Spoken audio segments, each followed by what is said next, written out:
Hi, everybody, and welcome to the latest episode of the Endless Celts Podcast. Hope you all keep well who's watching. I'm joined by not my deadly duo partner, buddy will do. It's John. How are you? I'm good, mate. Good to be Good back. man. Good man. Good to have you back on. Just want to say, people who are already in the chat, Craig White and Robbie Nielsen is a great clown. I think we all agree. Monty, Ryan Kelly, Kaiser, the list goes on. Paul McFarlane, great to see you, and buddy as well. Hope you're keeping well. Egyptian King, and this early on, and it's great to see.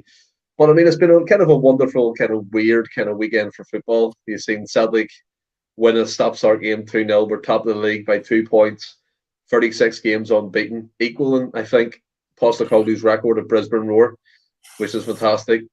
A weekend where we've seen Ali Burke score a last-minute winner for Werder Bremen. There was Messi got an overhead kick. Doing it. It's just been a cracking, wacky, wonderful weekend of football. And we'll start at Paradise, another full house, John. A win that was kind of a slog, in my opinion, a bit of a stop-start game. I thought the referee Clancy. I know there's been a lot of photos going around to give us 0 yellow cards, blah blah blah blah. Who gives a shit?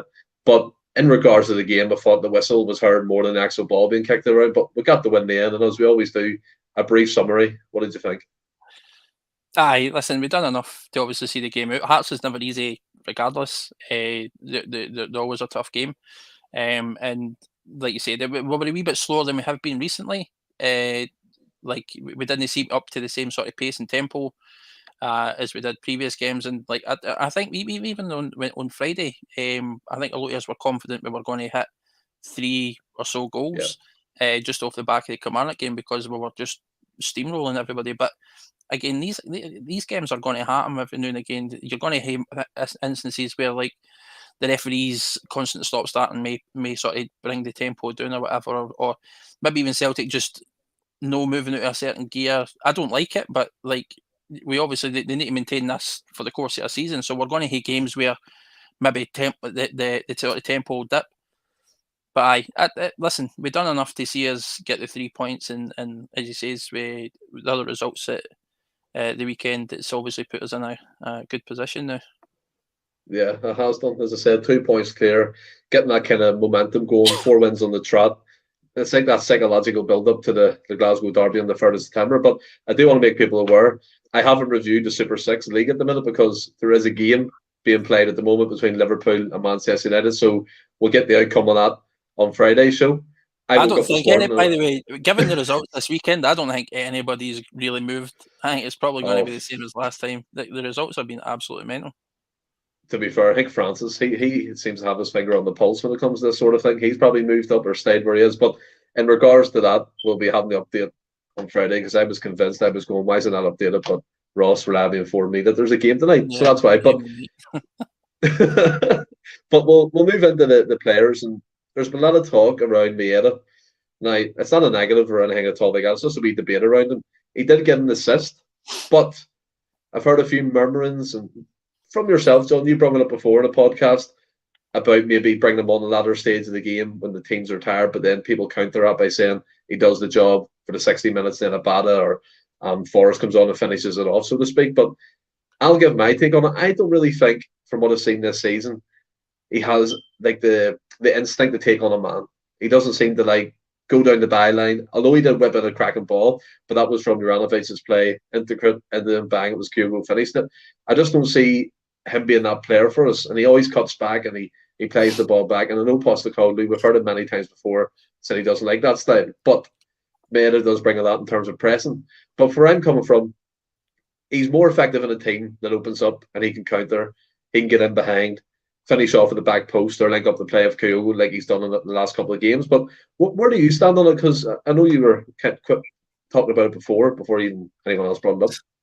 Well, listen, I like Maeda, and I think he's a cracking player, and he's certainly got a lot to offer us.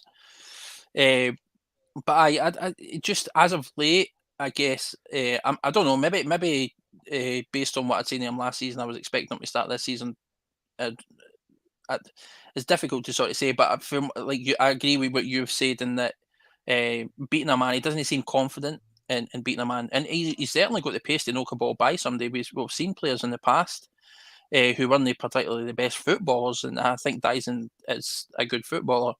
Utilise the pace in order to get by somebody, but Dyson seems a bit reluctant to sort of do that.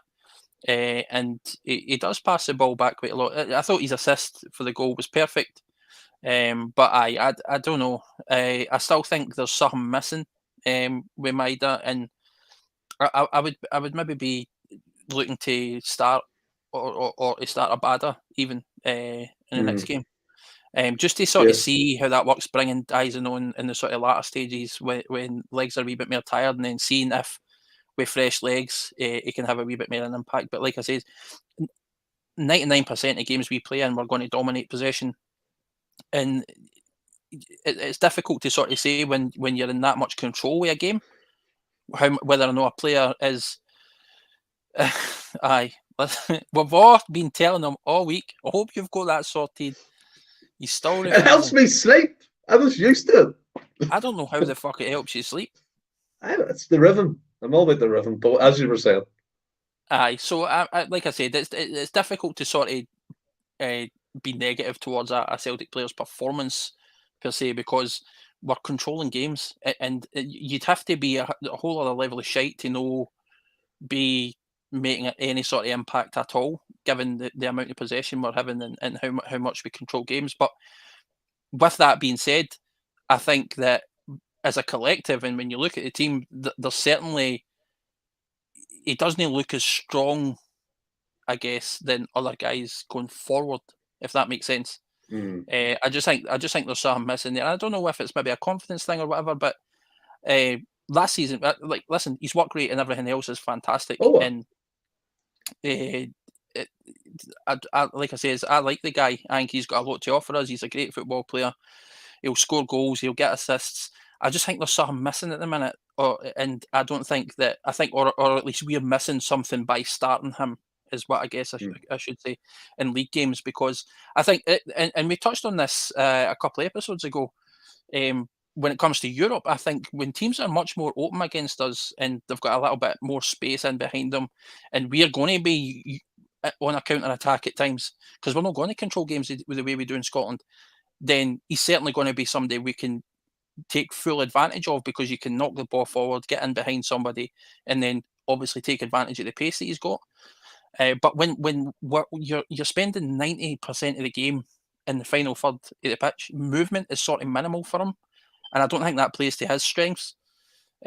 So I guess in that sense, I think maybe, or I'm not saying it should be the way going forward, because I think we're going to see a lot of rotation, but maybe starting Abada against Dundee United, or at least that's what I would do, just to sort of change the dynamic up and see how things go for there. Yeah, I don't think there's anything wrong with it. I mean, Jed Thomas coming in, can't believe some fans are giving Dyson stick. It's not stick on my part, Jed. It's just coming up with, especially what John said. I mean, taking on a man, beating the player, eliminating the opponent. He doesn't seem that confident or willing to do so. But the other aspects of his game, like everyone touched on in the comments, his work rate, his pressing, the best stats and stuff. That's fantastic. He has their game. But I think in a domestic, once people are sitting in, you don't see the best of Dyson. And I think you'll see that in European football, as John rightly said there, when it's pumped over the top, he can probably beat 9 times out of 10 the right back or centre back, whoever it may be, who are playing for pace anyway. And you'll see that being exploited more. But we'll go into the first goal, and it's Kyogo. Brilliant bit of play. Kyogo with a one-touch finish, turned into Giacomacca. So these are one-touch finishes, John, and me. But it's great to see him. And he's already come out and said that he's aiming for 20 between now and I think Christmas time, and then you'll see that he gets after that. But Kyogo firing all cylinders, and we're going to come on to Giacomacca later. It does bode well for the team. The confidence you can see, Jada, Rio Hatate is coming back into the fold. It's just great to see Kyogo put that injury behind him and continue where he left off. No, I just want to comment on what what Jed said as well. I don't think it's we need to be careful about what we're saying when Celtic fans have a comment about a player that's maybe no totally supportive. It doesn't necessarily mean we're being negative or we're looking for a scapegoat or we're attacking a particular player for any particular reason. As I said, I like Dyson and I think he's got a lot to offer us. I just don't. I think the way that we control games and everything else, it doesn't play to his strengths. So why not look at an alternative or try something else? That doesn't mean that I don't think he's or I'm looking for a scapegoat or I'm making him a scapegoat, and I think it's unfair to say, because people are allowed to have opinions on different things, and it's all right to agree and disagree. That's fine, but I don't think it's fair to say that people are attacking somebody or looking for a scapegoat. And like I said, the way we are at the minute under Ange and how much we control games, and the fact our records, our record speaks for itself at the minute. Like you said, was it 36 unbeaten, 33 wins, 3 draws, whatever the case is, and it's very, very hard to be critical of a Celtic player because you're controlling games so much, you're dominating games. So I don't think it's a case of us being overly critical or looking for a scapegoat or anything like that, because we're absolutely flying, and there's nobody in that side that you can actually purposely point a finger at and say they are shite, like they don't deserve to be there. But there is certain players who, when looking at them, you're maybe going, is he the best option to start? Here's one for you, John. And I think this is interesting.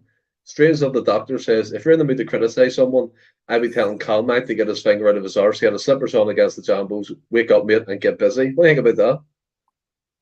Again, that's an opinion he's entitled to. I thought Calmack was all right. But again, that entire team on Sunday was a wee bit, like, they all looked like they had their slippers on. I don't think much of them got out of second gear. The pace wasn't there that we've seen in previous games. We didn't look like as clinical as normal. We were quite happy to just pass the ball about. And like you say, the constant breaks in the game sort of disrupted some of the flow.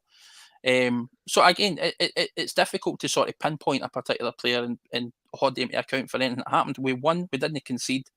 We're still unbeaten. We're top of the league.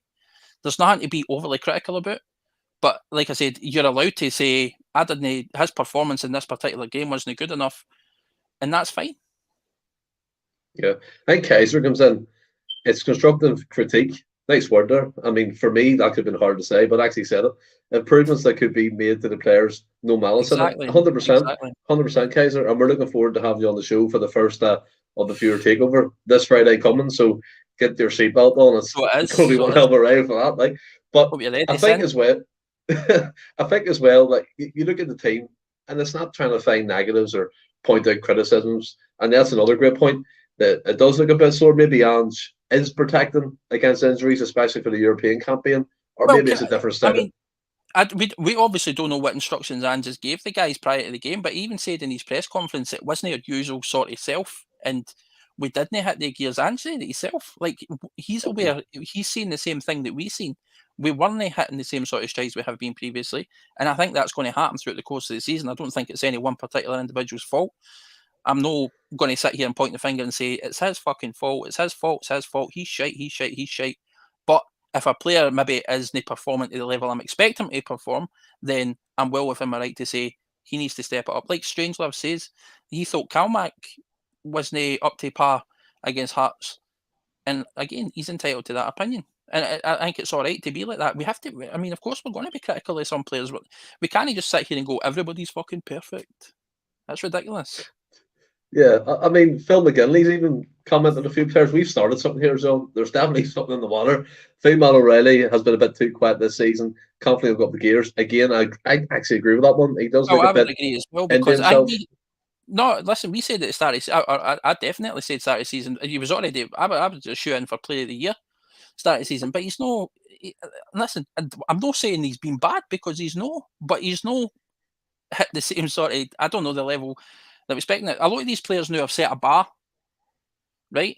And let's say the bar's here. I said this last week. If you've set the bar here and you perform here, that's not a bad thing, but it's still no there. Do you know what I mean? Again, we're not criticising players. We did win in the weekend. We're just obviously bringing up different points of view. You know, people in the comments are getting involved, which is great to see. And that's a valid point as well, Kevin, because Hatate has been out, and we've had to put O'Reilly in with Turnbull, which we commented on last week as well. Whether or not that partnership's going to work or be fruitful, I don't think it does. Maybe you're losing something with having the two because they're so similar. You're touching on Calmack, maybe need to get his finger out. I think maybe even putting like Hatate back and that sort of swap him with Calmack and then see how things kind of work. Because I think Calmack certainly offers us more a wee bit further forward. There's things that we are allowed to discuss and talk about as fans. It doesn't mean that anybody's right or anybody's wrong, but you're allowed to have that discussion. I don't see the problem in it. No, there's no problem with discussing. Alistair Jack comes in with another great point. His comments about only the beginning gets me excited. I know when he was talking about the transfer window, we're never standing still. We always thought in previous years we kind of played on the strength. We never actually exceeded it or signed players to keep going, but Anne certainly wants to do that. And to move on, you mentioned Rio Hatate. great to see him back. He was fit for last week's game, but obviously the plastic pitch played a big part. He didn't feature. He come on, and I thought straight away he offered something different. And the Turnbull doesn't really, in my opinion, the work rate side of things. Hatate's range of passing is fantastic, and yes, Turnbull can pull off some magnificent assists, but I think Hatate edges it for me, and he should be a starter. I don't think the O'Reilly and Turnbull project is working, much like the Roderick one didn't either. There's not enough kind of cohesion. They're trying to go off and do their own things and link up play, which is great, fantastic.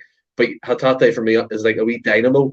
He does both. He tracks back, goes forward, can chip him with a goal, and he plays a killer pass on the odd occasion. Obviously, Kyogo and Giakoumakis on the pitch. That's why he looked great. Come on, what about yourself? I say that as well. I think that Hatate's definitely the man that I think is going to be starting. I didn't expect him to start against Hearts because Ange just historically hasn't been known to guys coming returning from injury to throw them straight back in the deep end. But he obviously came on, and the dynamic changed, and he did get a game. He did get his chances, and I certainly seen an improvement when he came on. I felt. But I think Hatate's got to be the man going forward, like I said. But there's nothing wrong with anybody in that team at the minute, and I think they're all solid enough, especially in the SPFL. It's like I say, it's because we dominate games so much, it's hard to be critical. I think Charles Smith, our bench is very strong. I can mix it up when it's needed. Again, that whole the size of the squad he's building. And one player I want to touch upon that caused a bit of a debate between us, especially John, was Christopher Jullien. Is on his way to Montpellier. Again, butchering the name, but you get what I'm saying. He's over there for a medical. And what team has he got, Stephen? Montpellier? What is it? What is it? No, you said. Montpellier. Montpellier. That's the same thing. You just pronounce it a French accent. But Julian, you did a Joey Barton in Marseille, didn't the whole thing in French. But he's away to Montpellier. There you go. Medical undergoing at the minute. I think I can't really say it's a big miss, but he's going to be leading Celtic Football Club like I predicted. So how you feeling on that? I like him, man, and I've said it previously. I still felt he certainly offered additional competition. I think Jens coming in definitely sort of put the nail in that coffin, so to speak. And Jens has been superb for us since he's came in, I think. Listen, and if there's a team willing to take him on, then I wish him nothing but the best. I like him, and I think he's going to be a success wherever he goes. So I think it's a great. If that move definitely is, like I say, I've not really read much about it, but by all accounts, it's definitely happening. Then I wish him all the best. I think he's still a cracking player. Yeah, and Paul Dye comes in, even though what a terrible, comfortable win. I have a weird feeling about it. I'm not over ecstatic about the win. As I said, I thought it was a bit sticky in patches, but lame games are the ones you need to grind out, get the victory, and that's the cliche sign of champions. But Kyogo and Giakoumakis, John, they're both scoring. I think Kyogo, they're both on 3, aren't they? Or is Giakoumakis on 2? But they're both near each other anyway. But yeah, going forward, it's great to see because you can kind of switch that. And then there's obviously been calls to bring in a third striker. We'll move on to the guy who's coming in soon. Well, undergoing a medical too at us apparently in Lennoxtown as we're speaking. But at the minute, Kyogo and Gigi, not a partnership, but what a goal scoring combination they are. Aye, and it's fantastic knowing that you've got somebody, regardless of who's starting, or somebody on the bench who you can bring on, and you're confident that they're going to be able to score goals. It's been a while since we've had that many good sort of goal scoring options, and it's great. And I think Ange said as well that everybody in that team is well aware of their position within Celtic, and they know they're going to get their chances, and they need to obviously step up when those chances come. And he says that Giakoumakis is going to get, although Kyogo's primarily been the starter, he's going to get opportunities where he's going to come in and start in that as well. And like you've got confidence regardless of who starts. Either of them are going to score goals or can score goals, and I think come the end of the season, both of their goal tallies is going to be pretty high. Oh, 100%. I think Strange of the doctor here. It's the hardest working Celtic side I think I've seen since O'Neill, maybe even more so with that press. It's incredible to see. I'm just being picky with my groans and grumps. 100%. I think we all are. We're trying to find something to talk about and debate about as well. And you look at it, and there's been a lot of debate that already this weekend about the officiating in Scottish football. That's come back to the forefront of people's arguments.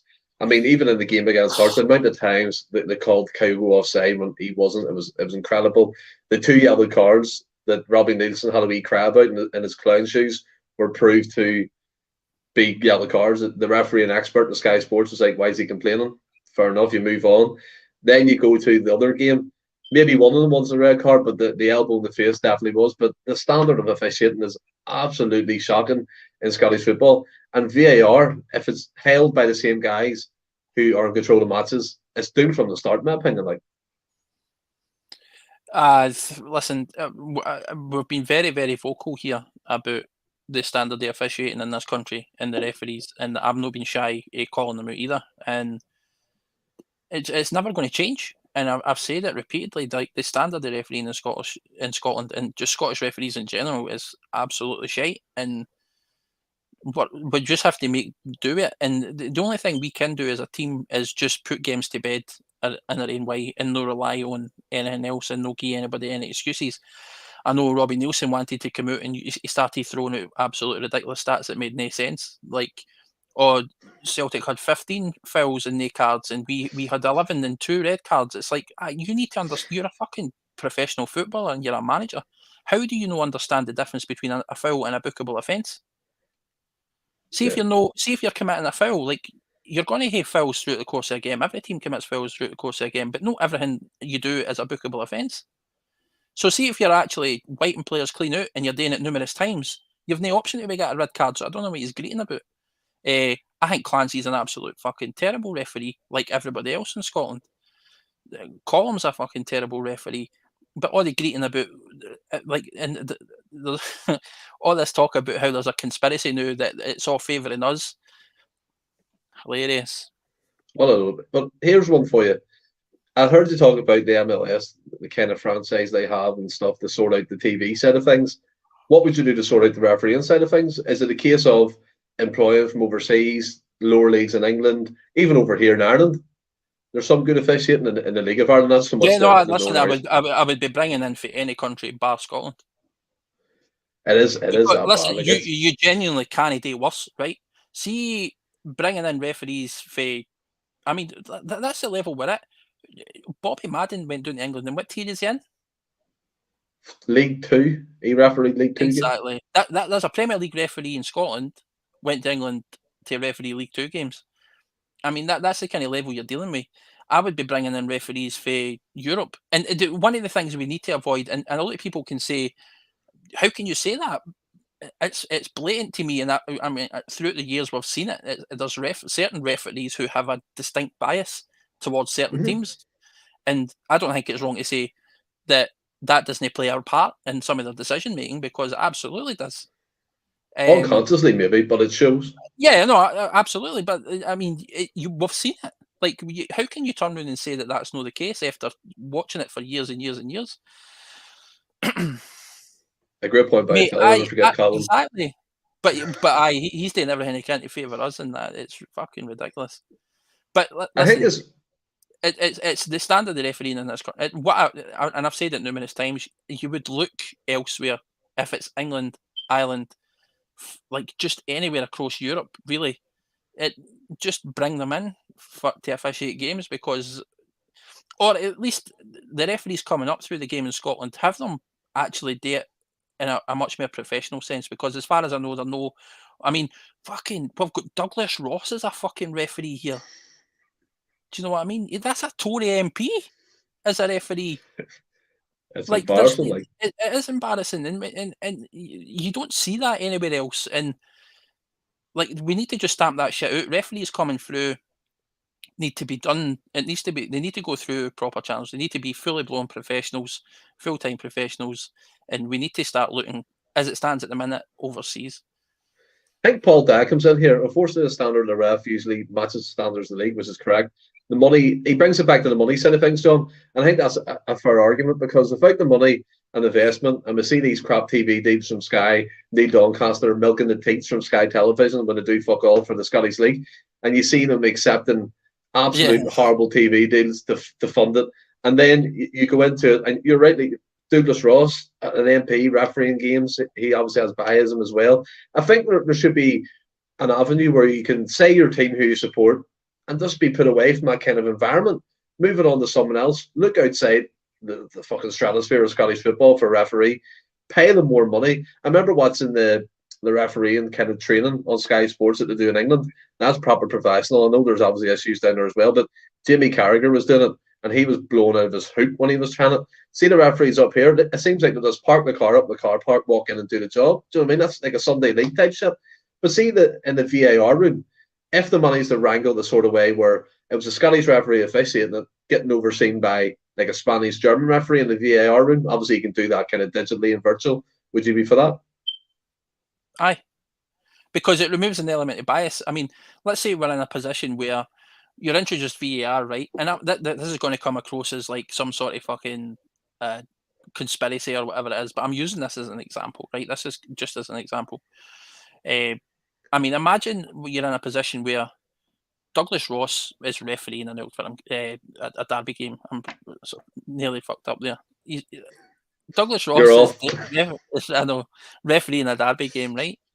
And in the back, you've got Dallas and that reviewing VAR and everything else.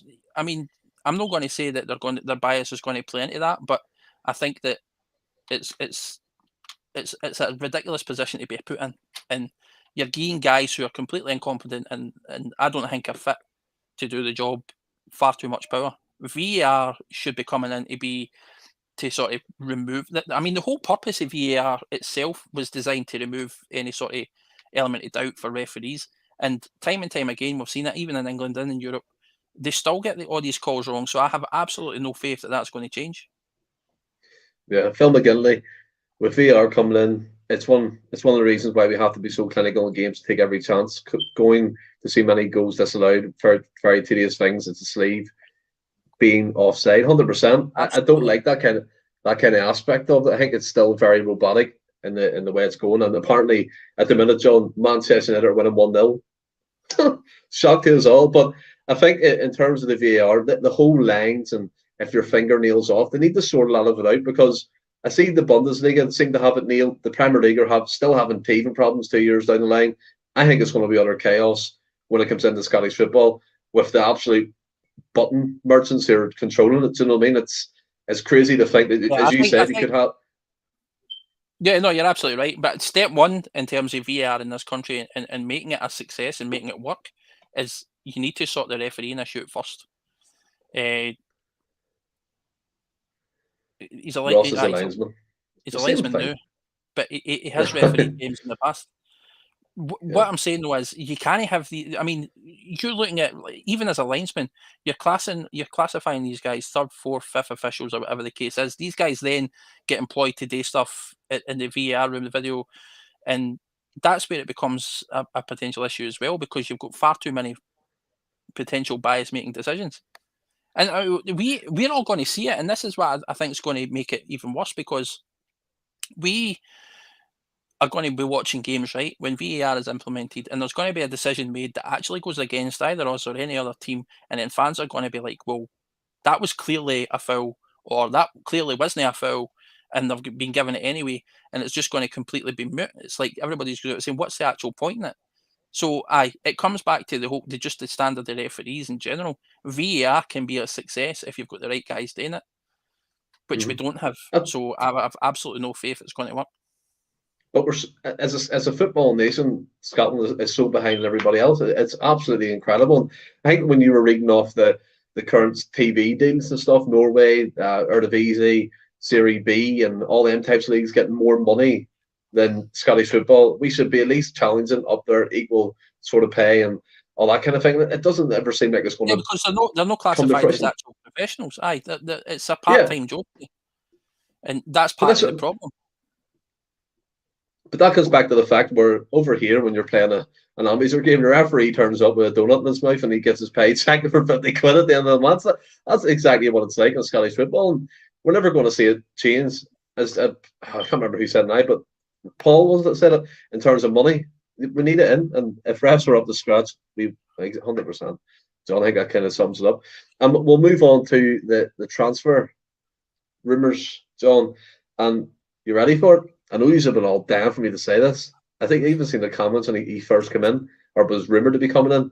But Haksabanovic, how about that? Haksabanovic, You've been got it. practicing that, eh? I actually have. To be All fair, day, all before I come day, on. all day in the mirror. I was just saying it to myself over and over again. Do not get this wrong, because I can't even say it. I think it's Saeed Haksabanovic. Do you know what I mean? We'll go with that. He is being rumoured to be very close. Postecoglou confirmed. A guy who can play across the three positions in terms of centre, attacking mid, left, and right. We were talking about Maeda on the right hand side as an issue maybe at the start of the programme. Do you think this guy is coming in to sit in the bench, or feature quite heavily? I mean, it's difficult to sort of say. I can't imagine Ange bringing anybody in just to sit on the bench. So I think he's going to be part of the rotation. I think he will see quite a lot of him. I think it sort of spells the end for the likes of Mikey Johnson, potentially even Forrest. It depends what your opinion is of that, but we've not seen Forrest at all this season. So it could spell the end for either one of those guys, or maybe even both. But and again, this comes back to the whole Jota. The way Jota is playing at the minute, I mean, Haksabanovic, as far as I understand, is a primarily left-sided attacking player, right? But he can play on the right side as well. You can't drop Jota. It makes no sense to drop Jota, because he's probably by far and away the best player in the league. So that leaves who is it then? Is it Maeda that you drop to start him? Whether or not but Abada doesn't even start. Exactly. So there's an issue there. Exactly. Aye. So who's he in to replace? Again, it remains to be seen. I've all the faith in Ange, and I know he knows what he's doing. I think that we're a bit stacked in that side. But listen, I'm happy that we're still bringing people in, and Ange's obviously he sees something in him, and he thinks he's going to improve the team. So 100%. Feed the Bear comes in. Stephen, that one, the alarm. You're beat, but your house is beeping, and there's something going in the corner. I have to say, it's a lovely vanilla. That actually does look like your house is on fire. It's a lovely vanilla scented candle, and it's spreading the aroma around the house, and it's absolutely great, to be honest. It's not a fire, it's a candle. No issue there. There's still no battery in the smoke detector, so I wouldn't even know anyway. That's still an open flame, so be careful. But in terms of him coming in, right, you look at it, I watched a great interview by Celts here. Declan McCampbell done it with a guy who's very close to Haksabanovic in terms of his upbringing from Sweden, going to Montenegro, playing his trade in Russia, and vice versa. And he said he can play across the three positions, best on the left, right? You mentioned Jota then. Do you think it's a case of him coming in, Jota being on the right, as he is at the moment, and that's how they kind of status quo? So you got Maeda and him fighting for that position? Again, possibly. I don't know what the thinking is behind the signing itself, or what Ange's thinking is. I think Jed's come in here as well and says he wants two players for each position, and I fully agree. Him coming in obviously adds to that, but you don't want to overload positions, because then you're going to, like, who are you drafting then, right? Like you said, Mikey Johnson's probably on his way out on loan or whatever the case may be, but I can't see. I mean, so if you're looking solely at natural left-sided, you've got, as it stands at the minute, either Jota or Maeda, right? It depends who you see as primarily their dominant position. And then interesting here by Mark. What do you think about that? That's actually a very interesting one. Not good enough. Calling that early on with Maeda. What do you think about that? Forrest is a strange one. I don't think. I think maybe Forrest's time at the club's done. And listen, I love James, and he's been a fantastic servant for the club. But I think I think it's just time. I think that's it for him. It's no a nice thing to say, but I mean, like, if you're bringing in another player that can play that side, and like I said, if Haksabanovic comes in and he's primarily on the left, then you're forcing Jota out on the right, and he's starting, right? So I mean, you're definitely drafting somebody. I can't see it being Abada, because Ange seems to like Abada. I know, like he says, we need Forrest for Euro numbers, but we've got other guys at the club who qualify. So I don't think he's that as important as everybody's making out. I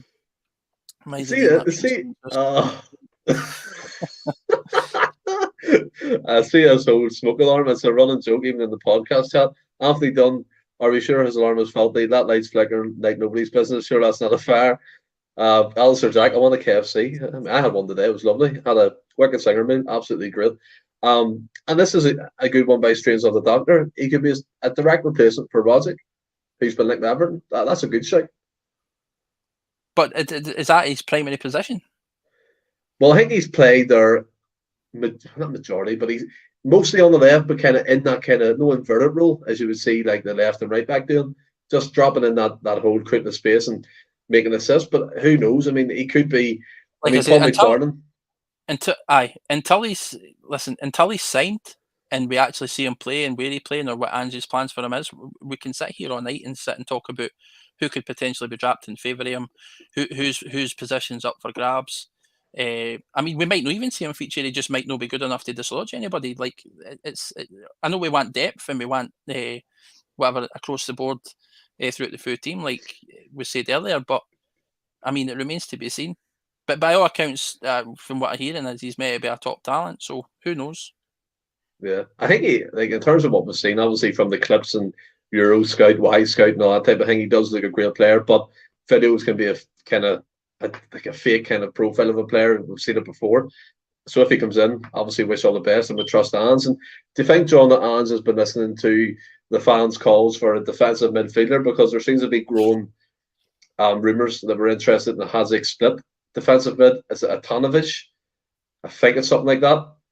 He's 21, 6'2", good build. And I've seen in our own actually like podcast website type thing, when you translate it, it said that there's growing interest and it's quite strong. And I was reading the comments saying he's a good player, can pick a pass, he can break up the play.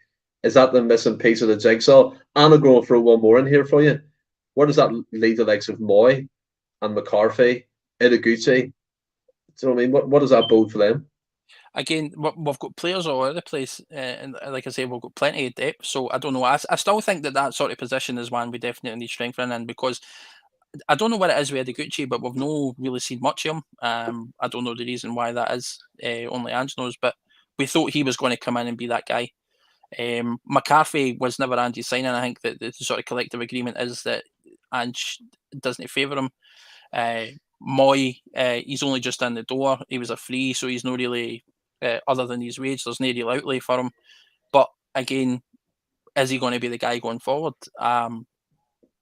It remains to be seen. I still think, though, that we need a player in that position. So that the rumours of this boy, if he has to split, he certainly fits the profile of the kind of player you want in that position.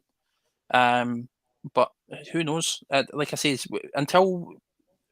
up until this window shuts, we're going to be linked to anybody. I think we're still, even that Michu for PSG, that rumour's not died either. Yeah. Like, it's still floating about. So who knows? It's interesting because I'm going to put my cards on the table here and be maybe not controversial, maybe a strong word here, but I'm going to say it.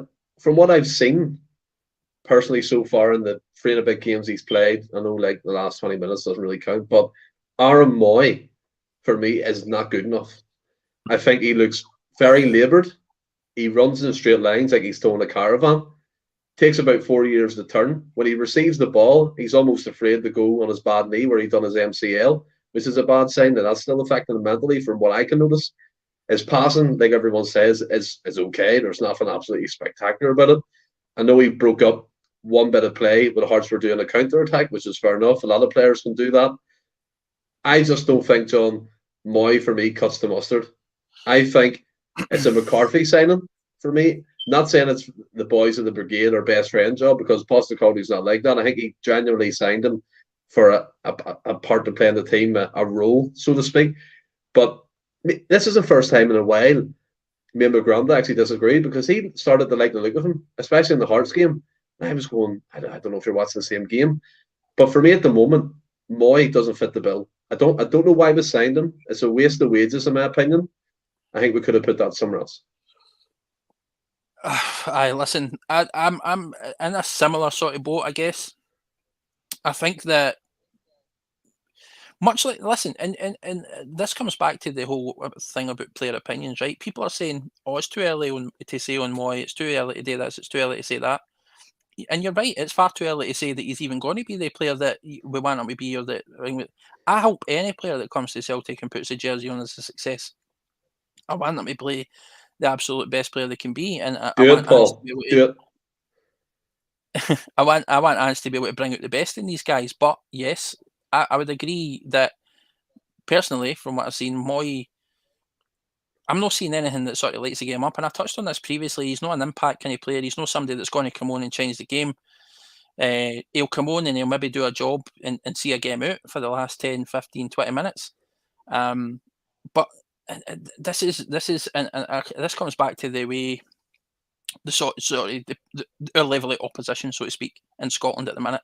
And this isn't any disrespect to other teams, because we're going to have difficult games throughout the course of the season, but the way that we're playing football at the minute and playing a high press, we're dominating possession, we're in control of the game, most of the game spent in the final third. You could bring on an absolute bang average player, and as long as he can take a ball on his feet and pass it, then he's going to look half decent. And it doesn't matter who it is. So it's difficult to sort of say, because he's not really coming up against MD where he's getting tested and he's not getting enough time in his legs to be able to say, oh, he's a star, he's definitely going to have a successful career here. So, I mean, I'm kind of in the boat where I'd say, from what I've seen of him so far, I think he does. I think we need better. But again, I've not seen anything to the contrary either. And like Kevin just said, really though. Really? Like, you've not seen anything to the contrary? Like I said, it's difficult to say, because we control games we're in the SPFL. We're in full control. We're dominating possession. And like I said, it's very, very difficult to be critical of players in a team where you're in so much control and you're in so much possession. It would take them having the absolute worst of games to actually be able to point the finger out right and say, he is just no good enough. End of story. But there is glimpses of what I've seen of him where I'm like, listen, it's no good. I think there was one point as well during the Hearts game where he was just completely unaware of what was going on about him, and the Hearts player was coming right up the back of him and he nearly lost possession. A couple of his passes were a wee bit astray, but like I said, some of them were good, some of them were bad. It's difficult to sort of say. And again, I'm not pointing fingers, and we're not looking for a scapegoat, and we're allowed to be critical of players. I just don't think he's the guy going forward. I think he'll do a job in Scotland, because we're going to, as I say, we'll run. We're kind of running the roost, I guess, so to speak, in most games. But does that mean that when it comes to like European competition or anything like that, is he going to be good enough? Because I agree with you, Stephen. I think he's no got it in his legs anymore. He's in the latter stages of his career. He's had a bad injury, and it's difficult to say. And as I say, I'm remiss to say that he's terrible, because I don't think he is a terrible player. I'd be far from it, but I just don't think he's good enough. Yeah, I mean, before I kind of address what you said, Monty comes in. Stephen, there's no way in the Celts could come on a bit earlier, so it doesn't clash with the Bhoys bus. Look, this is what we've worked out as a team, as a podcast. Availability plays a big part in it. What doing? Nah, but listen, availability plays a big. Yeah, Russell in. Is Phil still here? Well, if they are, we were here first. But again, it just comes back to it's the Celtic. Can we just touch on that, Monty? Listen, it's a fair point. We love all the guys at the Bhoys bus, and like the support between us both has been like for them, for us, and everything else has been fantastic. And listen, we've had the 8 o'clock slot for a while now, and we obviously don't want it to clash, and we try our best to keep it so that it doesn't clash. But sometimes it's not always going to be the case, and we can only apologise for that. But like it says, Phil and all the guys know, like, we love all them and we support them fully. So it's not a case we're not doing it on purpose. It's not like we're purposely trying to clash or anything like that. And judging by the figures, we lose it anyway. So I think as well, it just comes down to availability. We all know we've got schedules and stuff. Again, there's a great friendship between the Bhoys bus and ourselves. It's no issue at all. I mean, Paul McFarlane comes in. Celtic are after creation midfielder. A ton of his, as I said, Haksabanovic in Scotland for a medic, 100%. But back to Moy, just quickly to kind of round up on him. You did make a great point. There's a lot of people in the chat saying it's too early and all that type of thing. And do you know what I mean? I'm looking at it from you see the levels of an O'Reilly, Hatate, a Turnbull, McGregor. And at the moment, Moy doesn't fill me full of. And I know his job is primarily to break up the play, but he should be standing out a wee bit, and he's not against top opposition. There should be a bit of spark about him, and I think the Champions League, I've seen the clamour for starting them two as a holding two against certain teams, and for me, John, and I know you touched on it, he doesn't have the legs, and it does not fill me for confidence if that's what the plan is. We might be completely wrong though, Stephen, and he might be an absolute.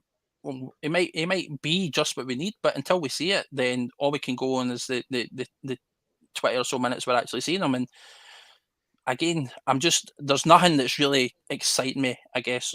And like I said, when you're up against a Ross County, or a Hearts or any of these, again, it's no disrespect to these other teams, but we do dominate games at the minute under Ange.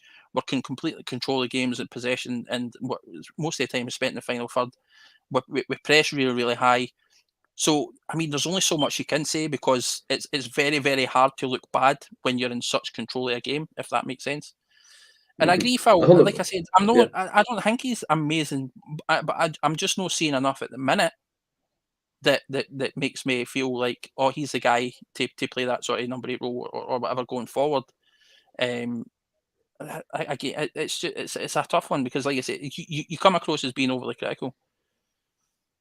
Who said? Did somebody say that?